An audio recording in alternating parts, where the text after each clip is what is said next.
Bowling కి Santosh, batting కి money. 3 ఓవర్లు 34 పరుగులు కొట్టాలి. కొడతారు ఆపుతారు చూద్దాం. ఫస్ట్ బాల్ నే లాంగ్ ఆఫ్ మీదుగా గాల్లో కొట్టి ఫస్ట్ వికెట్ కోల్పోయాడు మనీ. ఇంకా 2 వికెట్లు మాత్రమే ఉన్నాయి మనీకి. మరొక డాట్ బాల్. మరొకసారి సంతోష్ నుండి మంచి బాల్, కానీ బ్యాక్ షాట్ తో బోనీ చేసిన మనీ 2 పరుగులు లభించాయి. బౌలర్ సంతోష్ నుండి మరొక డాట్ బాల్. మనీ నుండి కవర్స్ మీదుగా చక్కటి షాట్, బట్ బౌండరీ వెళ్ళలేదు. చక్కటి ఫీలింగ్ ద్వారా 1 పరుగు మాత్రమే.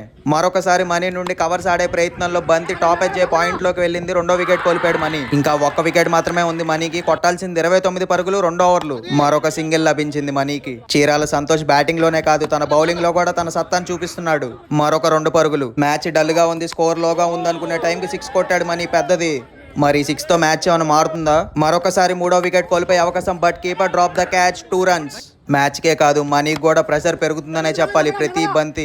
మరొకసారి సంతు వేసిన ఫుల్ టాస్ బంతిని స్క్వేర్ లెగ్ మీదుగా గాల్లో కొట్టాడు మనీ. ఆల్అౌట్ అయ్యే అవకాశం లేదు. Catch drop. 2 రన్స్. 2 ఓవర్లు ముగిశాయి. స్కోర్ 16/2. ఆఖరి 6 బంతుల్లో 18 పరుగులు కావాలి. కేవలం 1 వికెట్ మాత్రమే చేతిలో ఉందనగా మనీ నుండి 3 పరుగులు. 5 బంతుల్లో 15 పరుగులు కావాలనగా మనీ నుండి ఎడ్జ్ అయి మరొక 2 రన్స్. 4 బంతుల్లో 13 పరుగులు కావాలంటే మళ్ళీ ఎడ్జ్ అయి 3 పరుగులు లభించాయి మనీకి. 3 బంతుల్లో 10 పరుగులు కావాలంటే సంతు నుంచి చక్కటి డాట్ బాల్. ఇంకా 2 బంతుల్లో 10 పరుగులు కావాలి. 1 బౌండరీ పడితే మ్యాచ్ మారచ్చు. మరొకసారి ఫుల్ టాస్ బంతి గాల్లోకి టాప్ ఎడ్జ్ అయ్యి ఆల్అౌట్ అయ్యే అవకాశం. మ్యాచ్ వాన్ బై సంతు. 3 ఓవర్లకు 34 పరుగులను కొట్టనీయకుండా ఆపాడు సంతు. Well played Santosh. అలాగే మన కౌంటీ షార్ట్స్ అండ్ రీల్స్ నచ్చితే గనక do follow and subscribe for county matches.